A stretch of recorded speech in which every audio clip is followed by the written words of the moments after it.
Hey guys, welcome to my channel, Weird Souls. I don't know if you're a weirdo like me, but here we talk about how to live a Jesus-centered life in a modern day culture. And today we're going to be talking about prayer.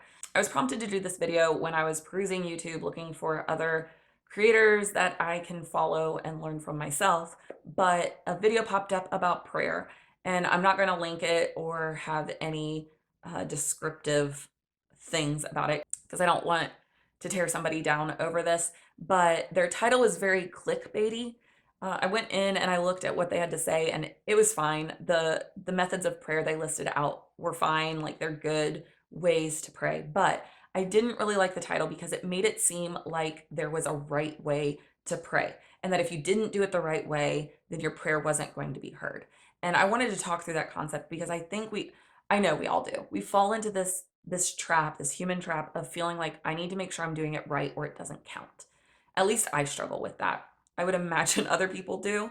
Maybe I'm the only weirdo that thinks that. But I constantly, in my faith with God, struggle with knowing, am I doing it right? Am I doing it good? All of this stuff. And when we do that, we put grace on the back burner and think that it is what we're doing that makes something right with God, whereas God has made it right, and what we're doing is an act of gratitude for what He's already done. So, the same thing is with prayer. I want to go through some different things to help you reframe what you're thinking about when you're thinking about, is it the right way to pray? And maybe this will help you come at peace with your everyday prayer life, because once I started thinking about my prayer life in this way, it definitely helped me be more consistent with prayer, or at least count what I was doing as prayer. Because for a long time I was like, well, that's not real prayer because it's just me talking to God. And that's exactly what prayer is. So I got 7 things because it didn't feel right to stop at 6. So I came up with 7. So the first one, prayer is part of success, but it is not the key to success. And what I mean by that, the right prayer is not going to give you the life that you want. It's not a genie, it's not a wish, it's not magic. That's not what prayer is for. Prayer makes you into the person God wants you to be. And the great example from the Bible is the persistent widow in Matthew, I think.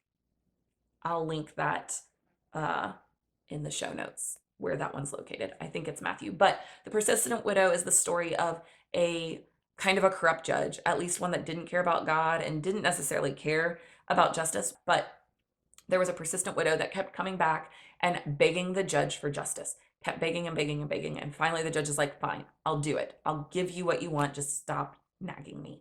And Jesus basically is drawing the parallel that if persistency and consistency with this judge who did not care about God or anything, or even care about a judge that didn't even care about justice, if he gave the widow justice, how much more is God, who is a good, just God, going to work for our good and work out justice in the end? The prayer consistency is us consistently coming back and saying, I trust you're going to do the thing you said you would do. I trust that you're going to be a good and just God. I trust that. And I'm asking you to be the good and just God.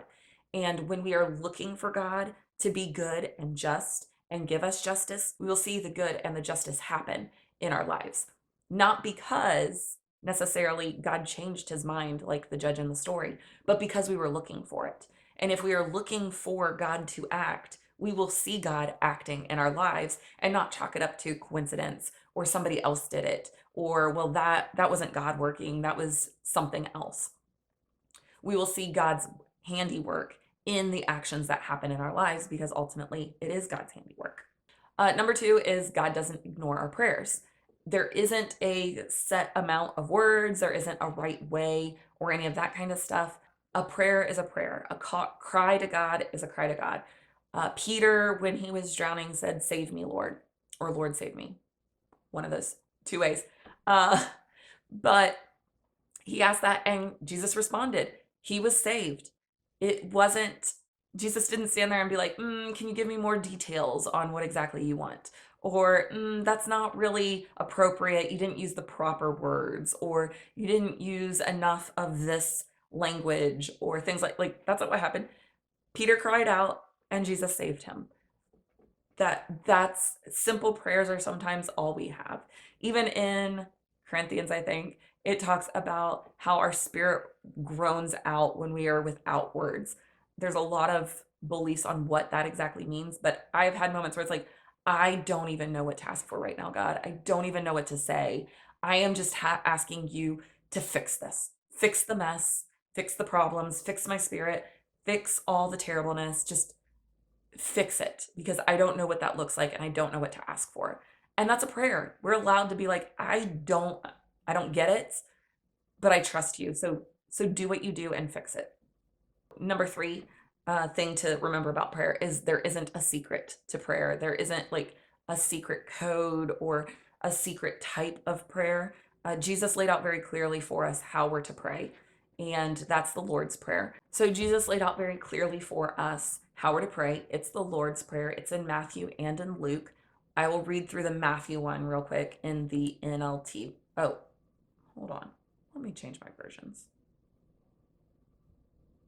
I'm going to read it in the NLT version. Actually, I'm going to read it in the Message version. So many of us have already memorized it in like Bible words. Um, so I'm going to switch over to the Message version and read it because it's going to help us framework it.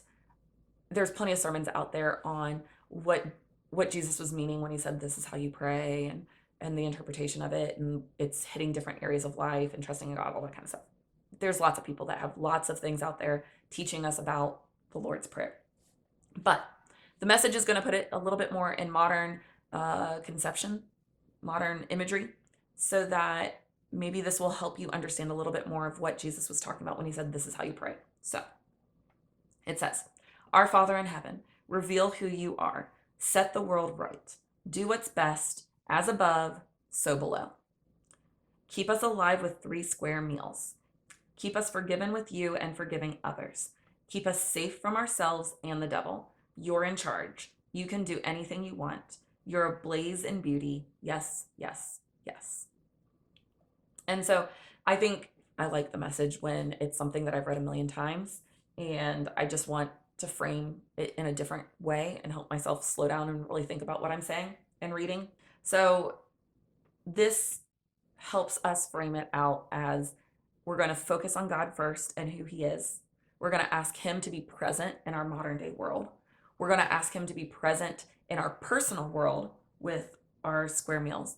We're going to ask him to be present in our personal relationships with him forgiving us and us forgiving others. We're going to ask him to protect us in spiritual warfare. And then we're going to go back and say, and we acknowledge you as God yet again. So you're going to book cap your prayers with who God is, and then you're going to ask him into all the places and spaces of your world.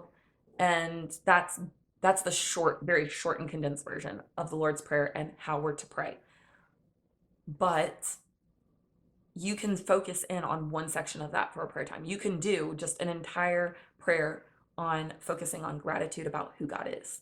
You can do a whole thing where you're just asking for God to focus in on protecting you in your spiritual warfare that you're going through. You can focus in on the needs that you and your community or your family have. You can do just one piece of that, and that's still prayer. You don't have to hit all of those things. They're good to make sure that you are getting a healthy diet of focusing on God being in those spaces, but you can do a session where it's all of it. You can do a session where it's one of it. But those are the main places that you're asking God to be in when you're praying. Number 4 is that we all talk differently, so we will probably all pray differently. If you go to different denominations, different churches, each of them have their own flavor of faith.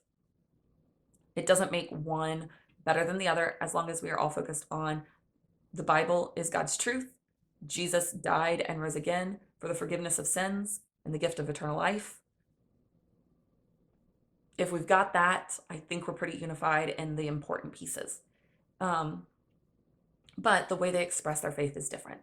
So we have kids right now that came from more of a Pentecostal church prior to us, and you can tell in the way they pray. They pray like they were taught how to pray in a Pentecostal church. And I think it's great. I wish I could have that much oomph in how I pray. It just feels very not authentic if I were to do it.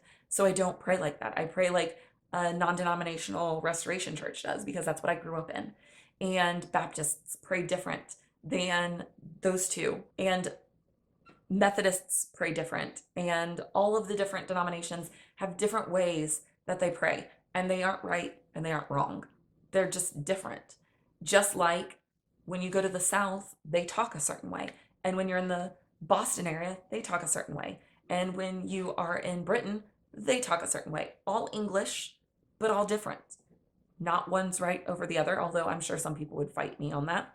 But there's not one right or wrong way to talk. There's not one right or wrong way to pray and express your faith, as long as you are being authentic in the way you express your faith. Number 5 is trying new ways grows us.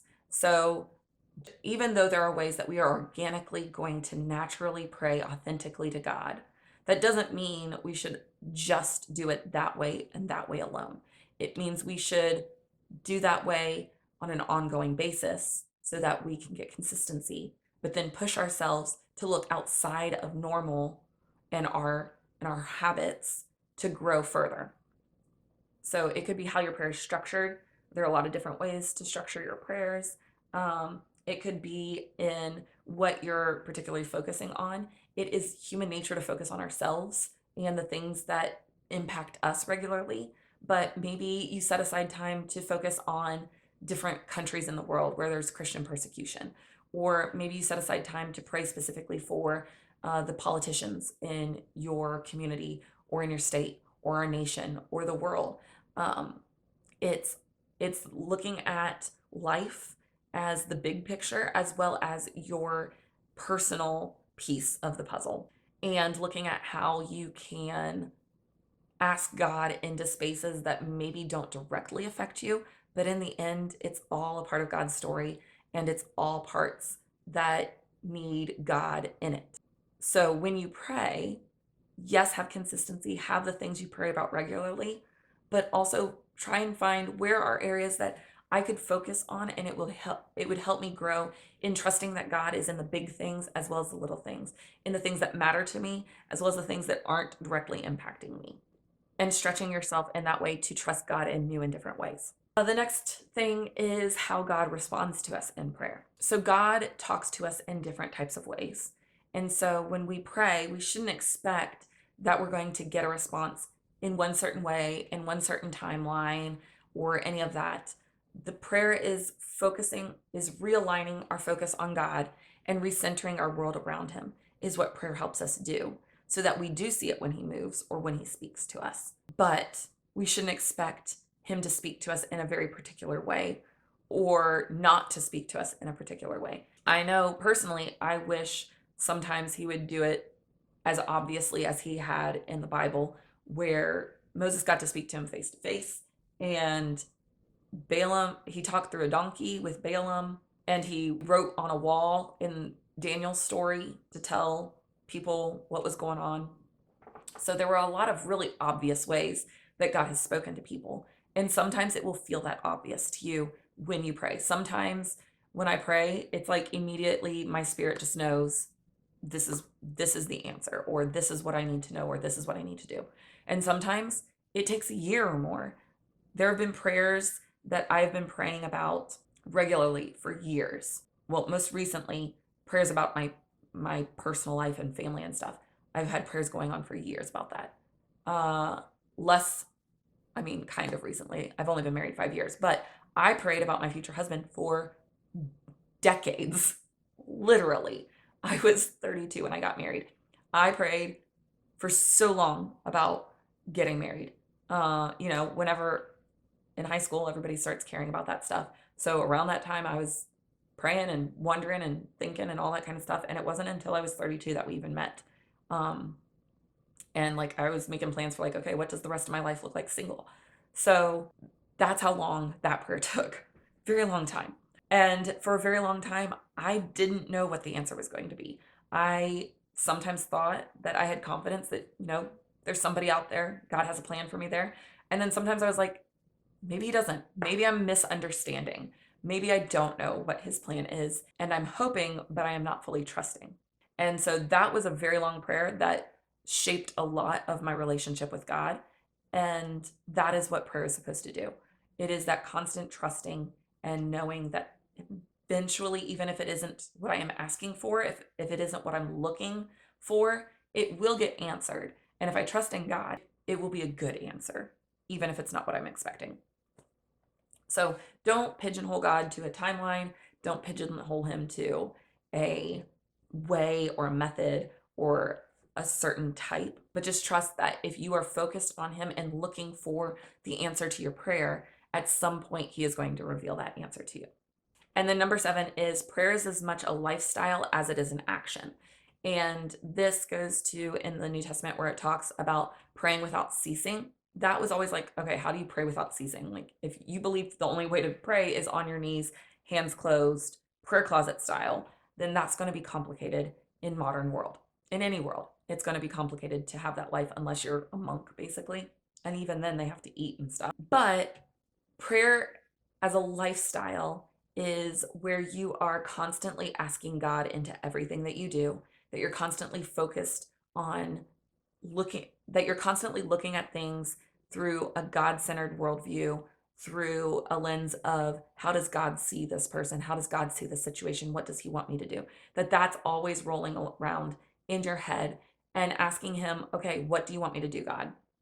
Or God, can you help here? Or look what just happened, God, or things like that.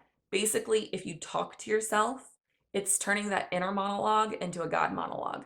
And that's something that I kind of transitioned late teens, early 20s, something like that. But when I started learning more about praying without ceasing in that lifestyle, I'm somebody that talks to myself, external processor at times, but I have flipped talking to myself into talking to God. That's helped me keep focus on him so that no matter what's going on in my day, I'm constantly asking him to be a part of the good things, the bad things, the annoyances, the difficulties, all of that kind of stuff. And so when I am spending focus time in prayer, it's not let me remember everything. It's okay, let's catch up on how you've been working and all the things I've already asked you to be a part of.